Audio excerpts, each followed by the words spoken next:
جب بھی تحریک انصاف کا کوئی بندہ گرفتار ہوتا تھا تو فوری طور پر ہماری عدالتیں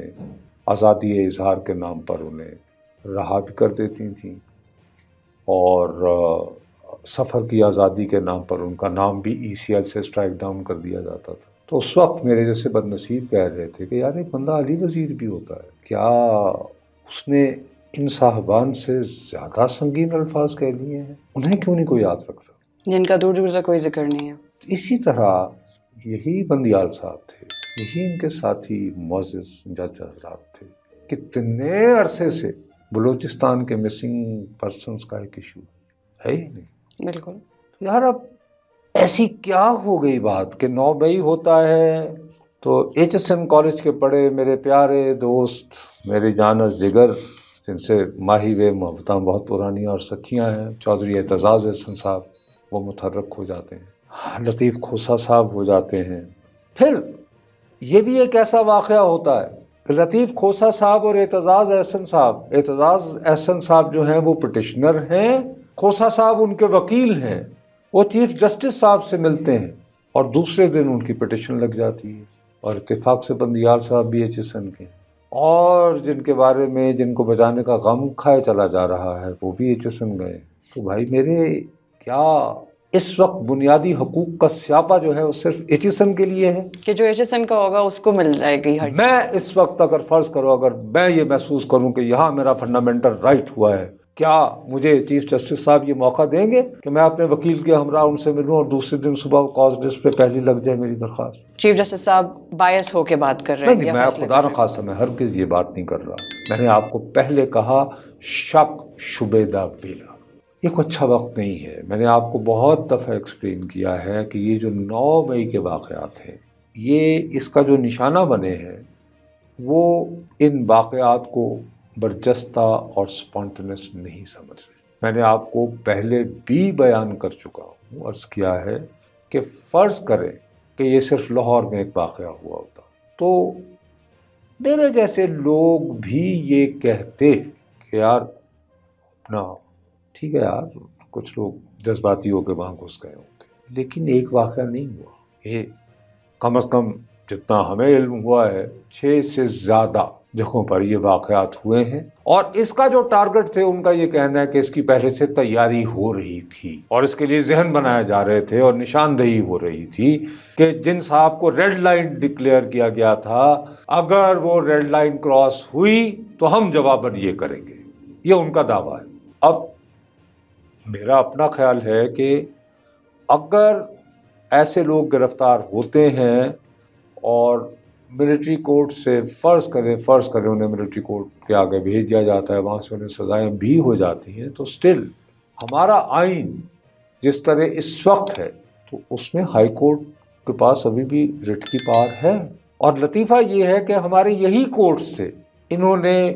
میں کم از کم میں ابھی ذکر نہیں کرنا چاہتا، میں دیکھیے ہمیں مڈل وے ڈھونڈنے ہیں، خدا کا واسطہ ہے اس ملک میں پہلے ہی اتنی ڈی پولرائزیشن ہو چکی ہے، خدا کے لیے چیزوں کو نارملائز کرنے کی کوشش کریں۔ عمران خان صاحب کے عظیم الشان جمہوری دور میں جو سویلین ٹرائے ہوئے ملٹری کورٹس میں اور ان کو سزائیں بھی ہوئیں، تو مجھے بتائیے کتنی مرتبہ کورٹس نے اس میں انٹروین کر کے انہیں ریلیف مہیا کی؟ ہمارے سویلین کورٹس نے۔ میں بہت دیانتداری سے یہ چاہوں گا، تو بڑی اچھی بات ہے اگر آج انہیں اچانک خیال آ گیا کہ نہیں ہم تو کورٹس ہوتے ہیں اور ہمیں، حالانکہ اس ملک میں اس سب کی بنیاد ڈالنے والے بھی تو یہ تھے نا۔ کس نے نظریہ ضرورت دیا تھا؟ جسٹس منیر میں نے تو نہیں دیا تھا نا، جب ہماری پہلی دستور ساز اسمبلی توڑی گئی تھی، ٹھیک ہے نہیں؟ تو فرض کریں کہ ہماری عدالتیں واقعتاً اگر بنیادی حقوق کے بارے میں اتنی زیادہ متحرک ہو گئی ہیں تو اللہ انہیں اور کامیاب کرے، لیکن اگر یہ صرف ایچسونین ایلیٹ کا بنیادی حقوق کا مسئلہ ہوگا تو پھر I would be forced to have second۔ میرے جیسے لوگوں کے لیے یہ ایک بہت ہی سنگین سوال ہو گیا۔ سویلین کا ٹرائل، سویلینز کی گرفتاری اور ان پہ فوج کے بنائے مقدمات، یہ سلسلہ کب شروع ہوتا ہے؟ 1951 ہوتا ہے، اس میں ایک پنڈی سازش کیس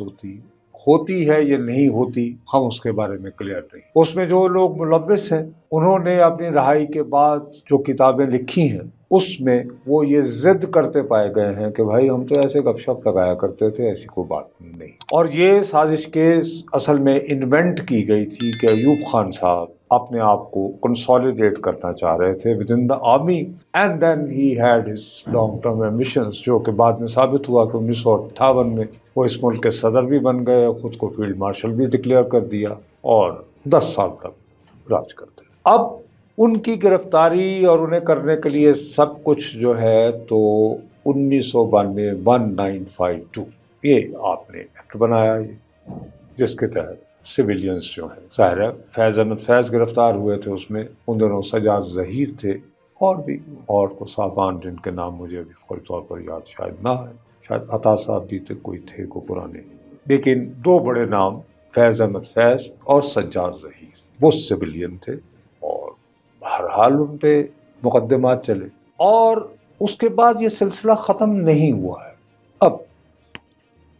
میں نصرت جاوید کی حیثیت میں تو بھائی میں نے آپ کو پہلے بیان کیا تھا, میں تو بدنصیب چوتھی جماعت کا طالب علم تھا جب مادری ملت محترمہ فاطمہ جناح ایوب خان صاحب کے خلاف میدان میں اتری تھی. تو میں تو بھیا اس وقت سے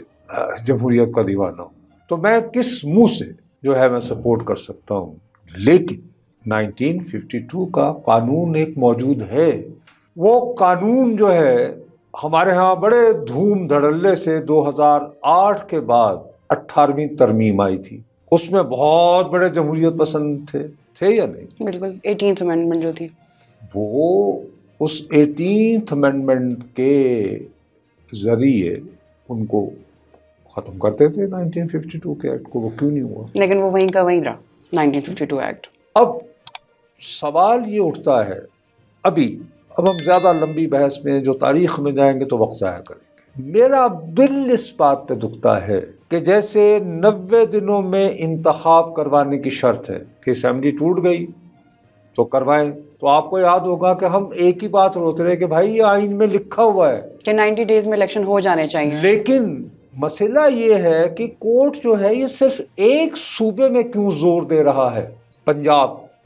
اسمبلی تو خیبر پختونخوا کی بھی تحلیل ہوئی تھی, لیکن فوکس سارا پنجاب پہ آ رہا ہے. اسی طرح اب میں کیا کروں,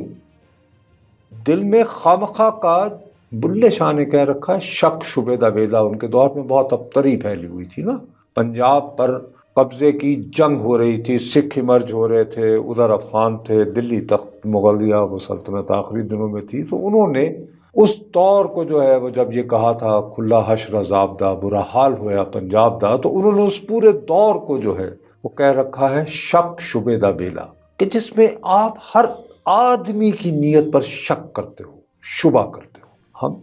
اس وقت اس حالت میں شک شبہ کی حالت میں. سوال اٹھتا ہے کہ آپ کو یاد ہوگا میں نے آپ کو چند دن پہلے ذکر کیا تھا, گجرانوالہ کے ایک صاحب ہیں جو خود ایک ریٹائرڈ جنرل کے بیٹے, انہوں نے جب باجوہ صاحب کی ایکسٹینشن ہوئی تو اس کے خلاف انہوں نے ایک خط ڈرافٹ کر کے تو مختلف لوگوں کو بھجوا دیا. وہ امریکن سٹیزن ہے بچہ, یہاں آیا ہوا تھا, وہ گرفتار ہوا اور اس کی مدد کو کوئی نہیں آیا. اسی طرح جب سے یہ سوات میں ملٹری آپریشن ہوا ہے, بہت سارے لوگ جو ان دنوں سرنڈر ہوئے تھے, گرفتار کیا گیا, ان کو ریہیبلیٹیشن کے نام پر, وہ مین اسٹریم میں لانے کے نام پر وہ بہت عرصہ کو رکھا گیا ہے. ان کے معاملے میں کبھی سو موٹو ایکشن نہیں لیے گئے. تو پھر تو وہی بات ہے نا کہ ہم ہمیشہ سے کہہ رہے ہیں کہ ایلیٹس کو ہی یہاں پہ فائدہ ملتا ہے ہمیشہ. تو بس اسی طرح ہوتا رہے گا تو میرا خیال ہے کہ اجازت دیں.